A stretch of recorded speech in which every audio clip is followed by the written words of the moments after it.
Welcome to Mishna study Masachet Orlah, Perek Aleph, Mishnah Bet. Over here in this Mishnah, we're going to discuss trees that we found when we entered into Eretz Yisrael. So, times Yoshua, right? Yoshua and Bnei Israel enter Eretz Yisrael, and they find these trees planted there. Or they walk up to this Kanaani, and they said, when was this planted? The guy said, I planted it only a year ago. Are Bnei Israel at that time allowed to eat from these fruits? Right? It's interesting because it's really not halakha l'maaseh today, right? It doesn't really pertain to us, but it's interesting how this is what the Mishnah is discussing. The time when our ancestors came into Eretz Yisrael, they found what was planted already over there, those trees. Patur, those are patur from Orlah. Nat'u, once they planted, even though they didn't fully conquer Eretz Yisrael, totally. Hayav, any trees that they're planted, they're obligated in Orlah, right? This pasuk saying, right? And you have to go ahead and keep the laws of Orlah. Right? And here's a machlok between Rabbi Yehuda and Chachamim. If a person plants for the Rabbim, right? He's planting for the masses, not just for himself, right? Comes Rabbi Yehuda and he says, you're patur. Only if you plant for yourself are you going to be obligated on Orlah. But if you plant for everyone else, it'll be patur from Orlah, according to the Rabbi Yehuda, right? What's the Rabbi Yehuda's, how does he learn this? So he learns it from the pasuk, when the pasuk says, Untatem kol etz ma'achal va'aratem orlato, right?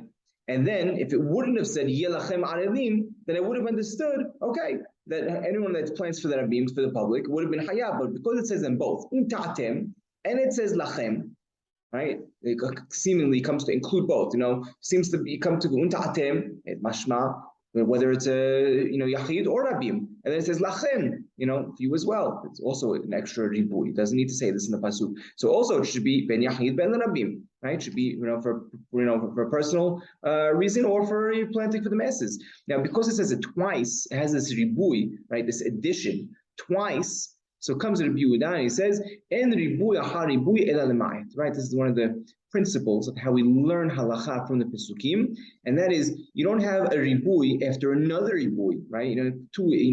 Coming in a inclusion after another inclusion that only comes to what? To exclude something. Right? It's interesting. That's the nimut from the pasuk. En ribui aha ribui ela lemayit. And therefore, what's it coming to be ma'et? Rabbi Yehuda says it comes to be ma'et. Someone plants it for the masses, for the public, right? That's Rabbi Yehuda's opinion. Chachamim don't argue on the conceptual drasha, right? Chachamim also have the concept of en ribuy haribuy el lamayet. But come to Chachamim say no. When it says lachem, right? That was talking about for the Rabbim itself. Right, that wasn't for they argue it's not mashma ben le'achid ben le'rabbim. So they don't have the ribuy haribui wouldn't play out over here. Okay, that's the machlok between Rabbi Yehuda and Chachamim. Halachas like Chachamim, though, right? That it doesn't matter who you plant for; it's always going to be hayav blah. And a person plants in reshut rabim, v'nochli shnata, right? Or not Jew who plants, v'gazlan shnata, someone who stole. Right, forcibly stole and he planted. Or he planted in a boat, on a boat. Or it grew on its own. Right, all these are obligated in Orlah. If it grows on its own, it's going to be obligated in Orlah on condition that it grew in Reshut Yachid. Right, but if it grew on its own in for the masses in the Rabbim, right? Then it's going to be patur from Orlah, and this is how we we fit this with the Sifra, because the Sifra says unta'atem pirat le'oleh me'elav. When you come unta'atem, when you're planting, right? This comes to exclude if it grows on its own, right? But our Mishna says if it grows on its own, it's hayav in Orlah, right? So we're saying when our Mishna is talking about if it grows on its own in your own private domain, but if it grows on its own in Reshut Rabbim, it's going to be patur from Orlah.